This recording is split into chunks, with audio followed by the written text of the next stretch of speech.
Welcome back, folks. Come for the financial education and stay for the housing market FOMO. Those of us who happened to buy a home prior to 2020 experienced a lot of appreciation on the value of their home over the past couple years. I am the smartest man alive! But the truth is, you cannot time the housing market, and you certainly cannot time an economically disruptive global pandemic. Mortgage rates are now on the rise and hovering back around 4% for the first time since 2019. On top of that, many first-time buyers are feeling the pinch due to a record low inventory of homes for sale and prices skyrocketing to the moon. This is causing a feeding frenzy in the housing market, leading to a record number of homes selling for over asking price. Redfin recently reported that 50% of homes sold for more than their list price throughout 2021, thanks to bidding wars and all-cash offers.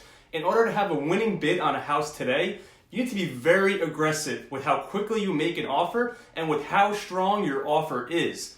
If you're thinking about rushing into buying your first house before interest rates and home prices continue to climb, it's important to understand the full cost of owning a home. Back when I made the decision to stop renting and bought my first home back in 2015, I greatly underestimated the monthly costs of home ownership.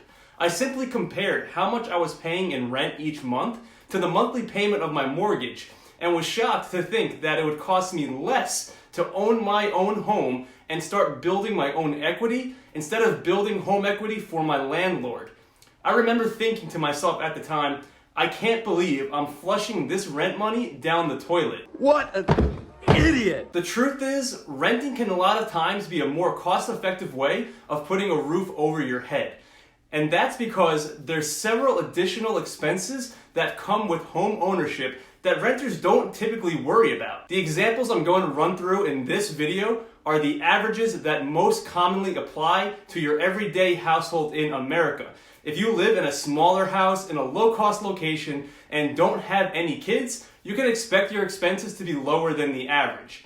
Also, if you live off the grid in a remote area, there will be some special considerations or exceptions that may apply to you. For starters, your mortgage company may not collect taxes and insurance with your monthly payment. If not, you can expect annual property taxes to be on average about 1% of the assessed value of the home, or 2.5% on average if you live in New Jersey and are a clown like me. But the joke's on you guys. You may have lower taxes, but we've got the Jersey Shore. Hello? If the assessed value of your home with your local tax office is $400,000, you can expect property tax to be anywhere between $3,000 and $12,000, depending on where you live. Let's use the middle ground of $7,500 per year in annual taxes, which comes out to about $625 each month. Next up is property insurance, which the bank requires to secure a mortgage with them.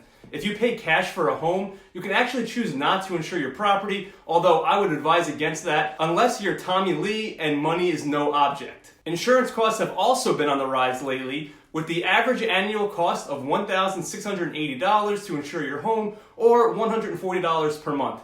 Again, this is just an average. A mansion in Malibu will cost more to insure than someone living in a van. On deck, we have sewer and garbage collection. These were two expenses that were far less obvious to me than taxes and insurance, yet just as essential. Ever since watching Stephen King's It, I make sure my sewer bill is always paid on time, as I don't want to make Pennywise angry. On average, monthly sewer and trash collection costs around $50 for each, tacking on an additional $100 in monthly expenses.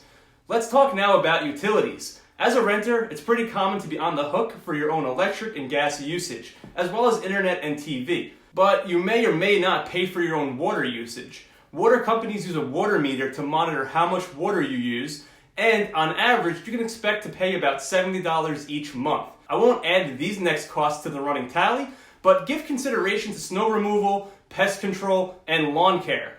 Depending on where you live and whether or not you're willing or able to do these things yourself, you may incur additional expenses here. Last but certainly not least are home repairs and maintenance.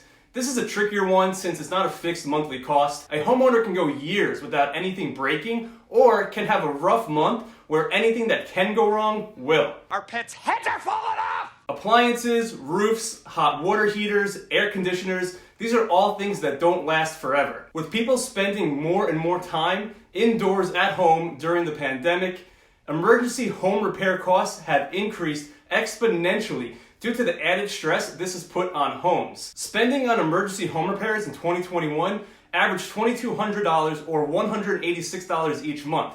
If you're handy and can make most repairs on your home yourself, you can save yourself a good chunk of change. For the bulk of the folks who aren't, know your limitations and when to hire in a professional. So there you have it. The average American spends approximately $1,120 each month in addition to their monthly principal and interest mortgage payment. If you found this video helpful, don't forget to click the like and subscribe buttons as it helps my channel out. I've also included links in the description below to a bunch of free stuff, including my Millionaire Mentality ebook, because who doesn't love free stuff? See you next time.